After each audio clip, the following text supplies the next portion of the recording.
Hello, good morning. Meron tayong bagong natuklasan na bato. Itong batong ito ay isa po itong bato na napaka bihira. Bakit ko po nasabi itong bihira na batong ito? Dahil nga hindi sa katunayan ito ay nagsisimula ito sa hindi pa siya bato. Nagiging bato na lang po siya. Paano ko ito natuklasan? Araw ng Biyernes itong batong ito ay sa totoo lang po hindi po ito bato. Isa po itong tawas na aking sinunog noong Biyernes. Nung sinunog ko po yung tawas, kinabukasan tiningnan ko po yung sinunog ko, nagiging bato na po yung tawas. Ayan.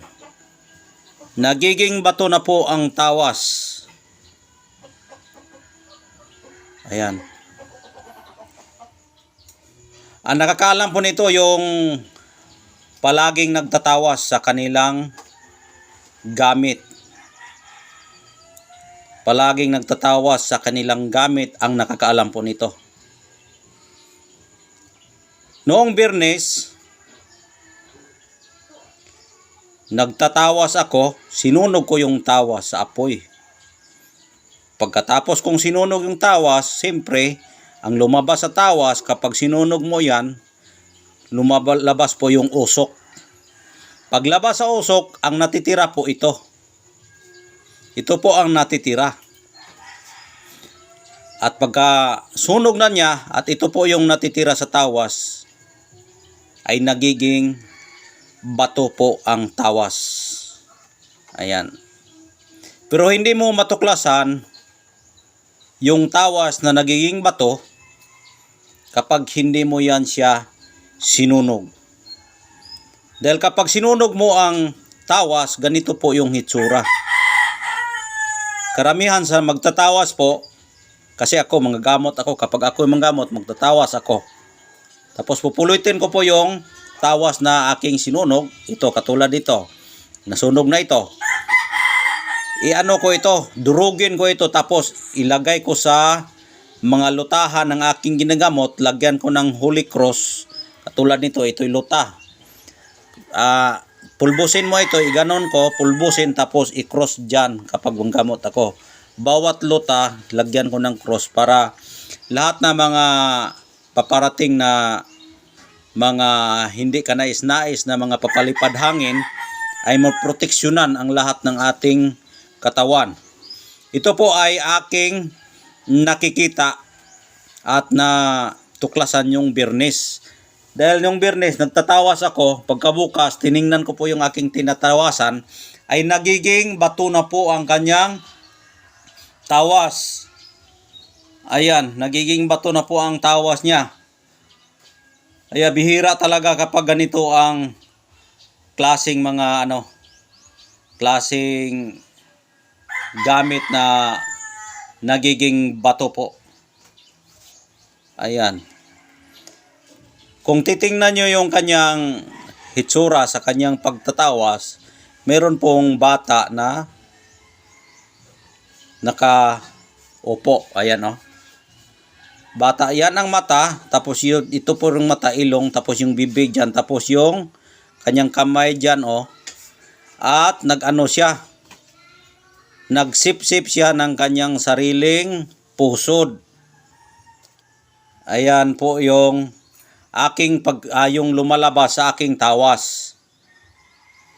Pero hindi ko ito matuklasan kung hindi ko siya binalikan. Dahil nga ay ang aking pinagtatawasan, siyempre hindi mo yan pwedeng itapon yung tinatawasan mo. Dahil nga kapag magtatawas ka, siyempre ganun pa rin ang ginagamit mong kalan na yung tinatawasan. Ito po ang aking natuklasan na nakukuha na aking natitirang tinatawasan. At nakita ko po itong kanyang tawas na nasusunog ay nagiging bato po. Ayan, nagiging bato siya. Pero mayroon siyang gabay na bata na nagsisip-sip ng kanyang, ayan, oh. Kung marunong lang kayong tumingin, makikita nyo yan. Yan ang mata, ilong at saka bibig. Tapos ito yung braso.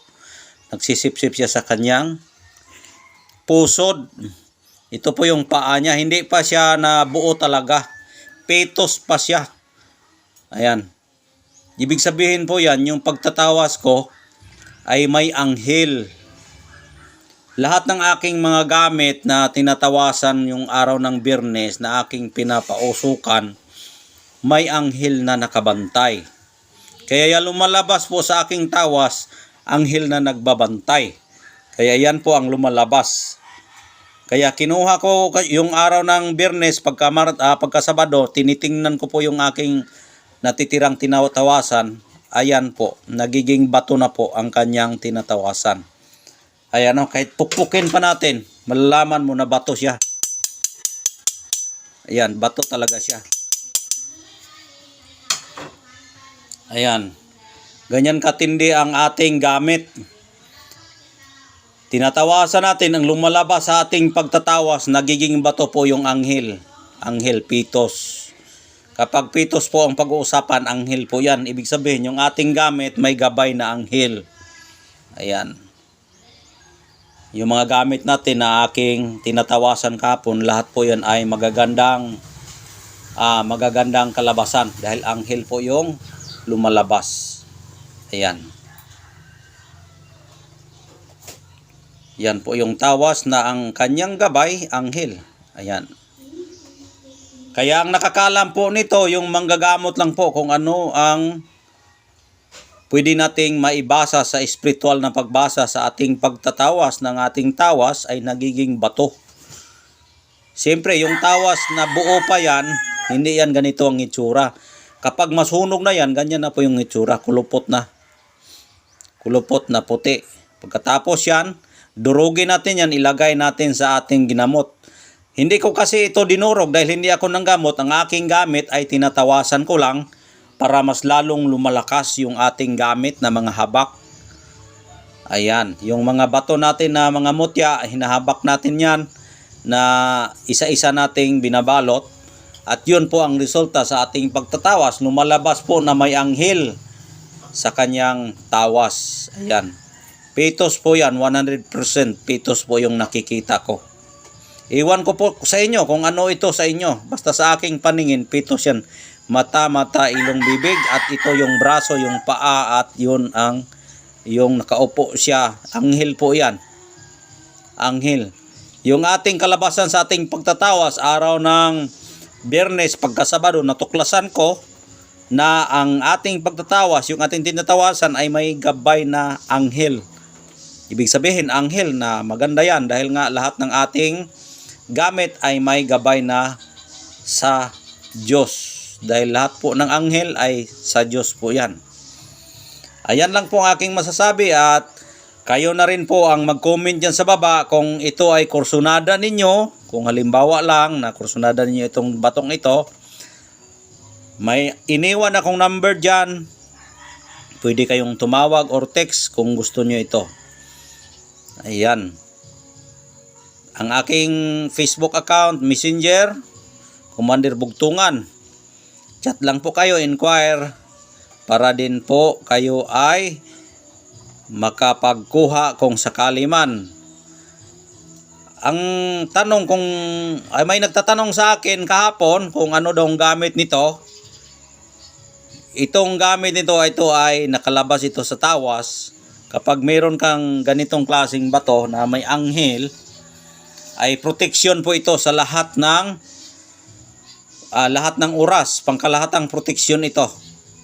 Maskin sa business pwede, maskin sa proteksyon, pangkalahatan ito. Ibig sabihin pangkalahatan, lahat na po yung ating babanggitin ay nandito na dahil anghel po ito. Anghel na tawas siya na nagiging anghel.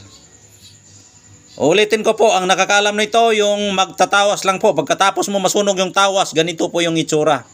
Magkulupot po yung tawas na sinunog natin. Ay natuklasan ko pag-araw ng Sabado ang yung aking tinatawasan na aking mga gamit na mga habak ay anghel po yung lumabas. Ibig sabihin, yung ating gamit ay may power talaga. Ayan po yung anghel na lumalabas. Ayan po, pangkalahatang proteksyon po ito. Sa nagnanais po, may iniwan akong number dyan. Tawag lang pa kayo o text para mag-usap tayo sa ating gamit. Kaya hanggang dito na lang. Maraming salamat sa inyong panonood at sa walang sawang pagsubaybay sa aking channel. Maraming salamat po. God bless po sa inyong lahat.